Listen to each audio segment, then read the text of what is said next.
سبيل الدموع سبيل مريح. نحمده ونصلي على رسوله الكريم، اما بعد، فاعوذ بالله من الشيطان الرجيم. بسم الله الرحمن الرحيم. رب اشرح لي صدري ويسر لي امري واحلل عقدة من لساني يفقهوا قولي.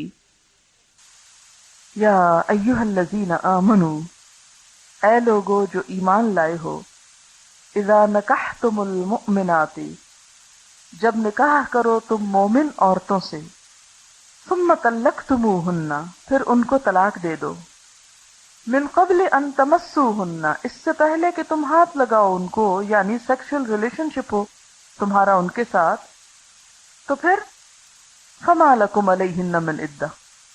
تو اس سے کیا پتہ چلتا ہے کہ صرف زبانی یا لکھا ہوا نکاح ہوا تھا، رخصتی نہیں ہوئی تھی، جسمانی تعلق نہیں ہوا. ایسی صورت میں اگر نکاح ہوا اور طلاق ہوگی تو عورت پر کوئی عدت نہیں، اور اگر تعلق ہو چکا پھر کتنی عدت ہے؟ یاد ہے آپ کو؟ سورۃ البقرہ میں پڑھ چکے ہیں. 3 ماہ، 3 حیض، 3 قروء، 4 ماہ جو ہے وہ فوت ہونے کی شکل میں بیوہ عورت کے لیے ہے، اور وہ بھی 4 ماہ اور 10 دن بھی ہے، صرف 4 ماہ نہیں. پھر اس کے بعد یہ ہے کہ اذا نکحتم المؤمنات ثم طلقتموہن، اس سے پتہ چلتا ہے کہ نکاح کے بعد ہے طلاق، نکاح سے پہلے نہیں.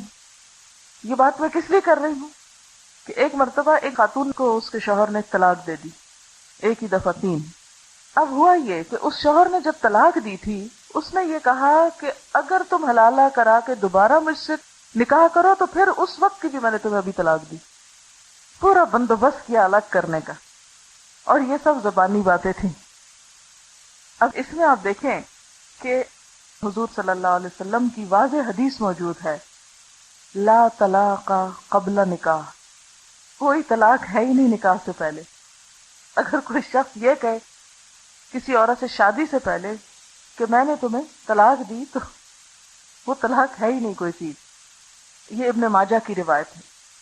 اسی طرح ابو داؤد کی روایت ہے، لا طلاق لابن آدم فیما لا یملک، ابن آدم کے لیے کوئی طلاق نہیں اس معاملے میں جس کا وہ مالک ہی نہیں.